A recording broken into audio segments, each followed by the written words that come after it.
What up, B Squad? It is your boy JB, and I am here with two late reviews, but next week we'll be on time with them, I promise you guys. But this is Sistas Season 6, Episode 5. This episode is titled Better Safe Than Sorry, you guys. Now, before we jump into this review, if you guys are watching this video or any other video on the channel and you guys aren't subscribed yet, then I need you guys to do me a solid favor and stop taking me out on this date and having me pay for it at the end of it. You guys know the routine. You can do me that favor by liking the video, subscribing to the channel, and also by turning on your post notifications. And with that out of the way, you guys, without further ado, let's discuss Sistas, shall we? All right, you guys, so this episode, honestly, it wasn't a whole lot of nothing to me, if we're keeping it real. There were quite a few scenes in this episode that that dragged on too long. Actually, I think every scene in this week's episode dragged on a little bit longer than what it should have, right? So this episode, we opened it up and we picked up where we last left off. You guys remember in the last episode that Karen told the girls that she knows who the father of the baby is, right? So at one point they all was like, okay, so are you gonna tell us who the father is? And Karen was like, I want to tell him first. And I was like, so what was the purpose in you saying to the girls that you know who the father is if you don't want to tell them? Because I feel like you brought that up for them to ask you the question of who's the father, right? So the only person in this situation who said, Karen, fuck that. Like, you, The only person who said that was Danny. And I was like, exactly. At least Danny is the one that's vocalizing that. Karen, this is BS. So Danny was like, at one point to Sabrina, she was like, she knows. She was like, who? She was like, Andy. And Andy's like, I don't know anything, Danny. And Andy doesn't know anything. But like I said, not Andy, but Karen is full of crap. Like, Karen is full of it. I was like, girl, just say that it's Zach's, because I know that's what you want us to believe, that it's Zach's baby. And that's fine, right? So Sabrina and Danny ended up leaving. And so it was just Karen and Andy. So when they left, Karen asked her, you want to know who the father is? She said, no. You sure? Yeah, I hate when Karen say, you sure? So she said, no. She said, you'll tell me when you want to tell me. So Karen was like, okay, well, I'm going to go home, right? So she said, okay. So as Karen's getting ready to leave, that's when Andy wants to say, well, do you want to tell me who the father is? She said, I ain't telling you shit. She said, can I get a hint? She said, oh, she's gone, right? So once Karen left, Andy's phone rang. And who was it? None other than Scary Gary, right? So Gary wants to come back at Andy's place per usual, right? Now, I don't know why. We'll talk about it a little later as we get into the review. But I don't know why, so y'all know Andy gets on my nerves when she does this stuff with Zach. I mean, not Zach, but with Gary, right? So Gary, mind you, he wants to come over to spend the night with her and has sex with her, right? But it's gonna come up a little bit later. So she says, I don't necessarily know if you want to see me like this because I've been drinking, and I smoked some weed with Danny, and it was some primo shit. So, you might not like some of the things that I might say to you. He's like, oh, I can handle it. And I was like, oh, if you think so, come on, Gary. Come on, Gary. You guys see this big smile on my face because you guys, that scene with Andy and Gary, I loved it. Well, let's pause here and move forward. All right, you guys, so this next scene that I think, this is one of the scenes that I said was way too long, was the scene with Danny and Sabrina going home. That scene drug on for way too long.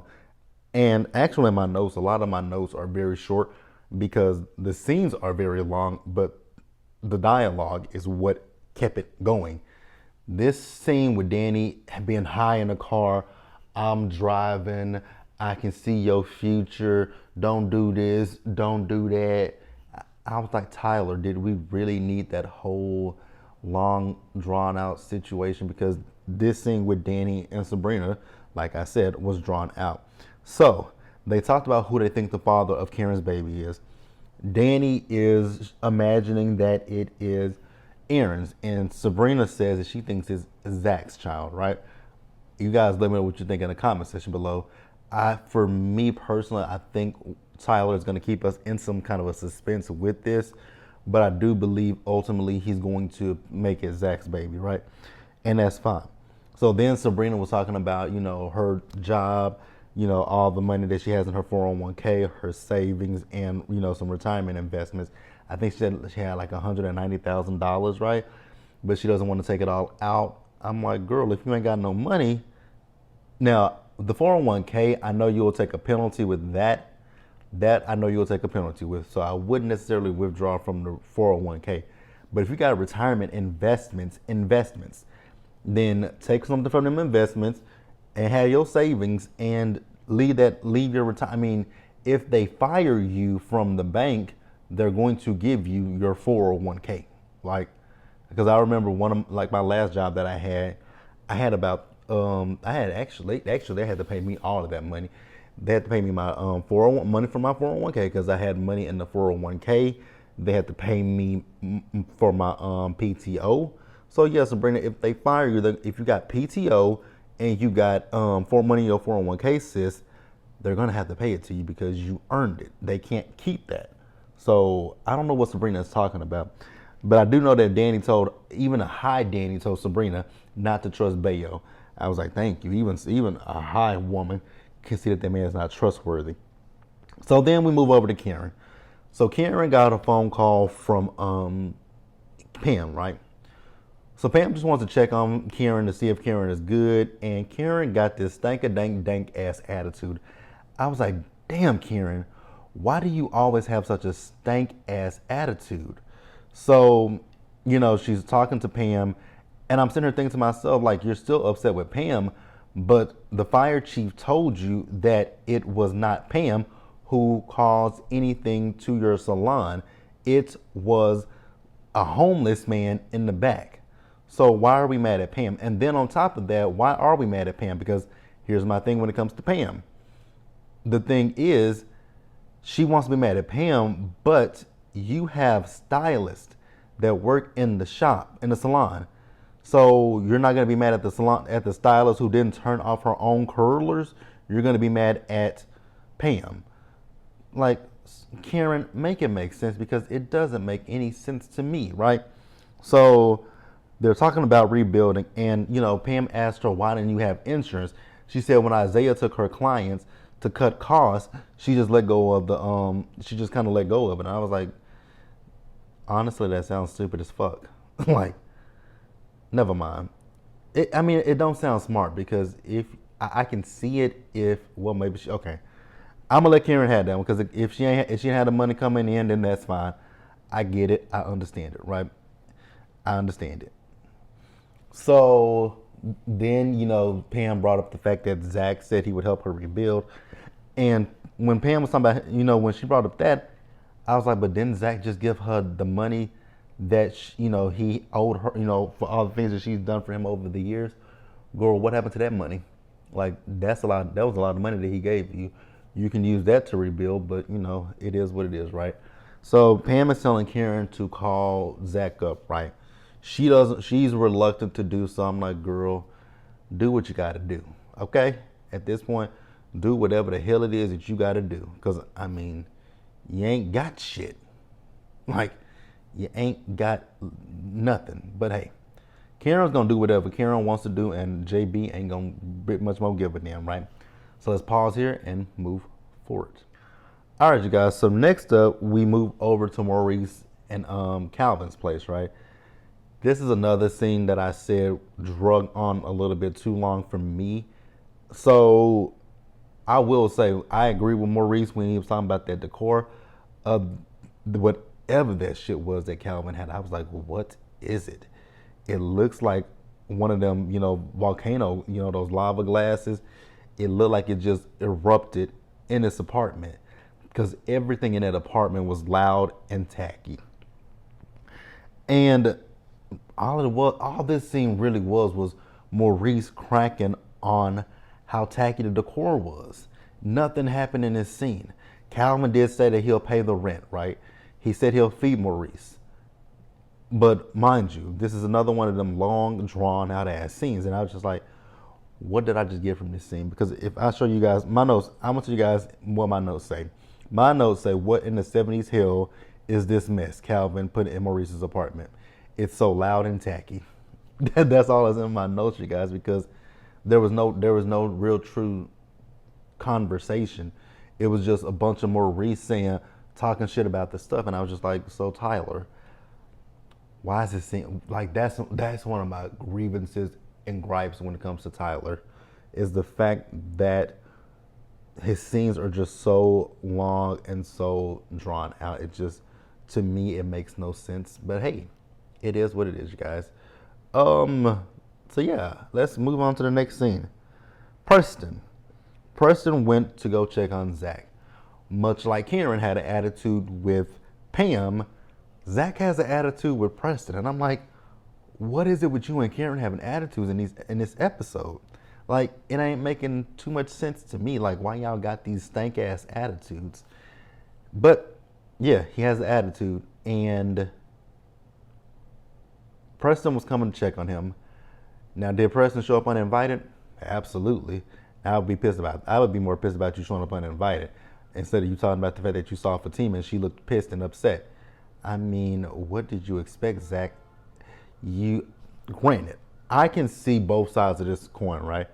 I can understand why, and I said it in last week's episode. I can understand why Fatima's upset, and I can understand where Zach was coming from. Zach was with Karen for 3 years. Zach doesn't know if this baby that Karen is pregnant with is his.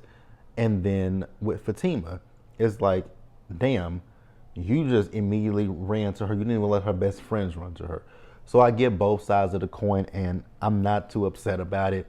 But I definitely want you guys to tell me, what do you think about that in the comments? Like, do you think that Fatima has 100% right to be upset? Or do you think that it's like, yeah, you can be upset, but you got to think about Zach's past with Karen, as well as the fact that this potentially might be his child? Let me know in the comment section below, and we're going to pause here, and we will go ahead and just move on to the next scene, shall we? Oh my God, you guys. The next scene is Aaron, and Aaron is nothing but a bugaboo.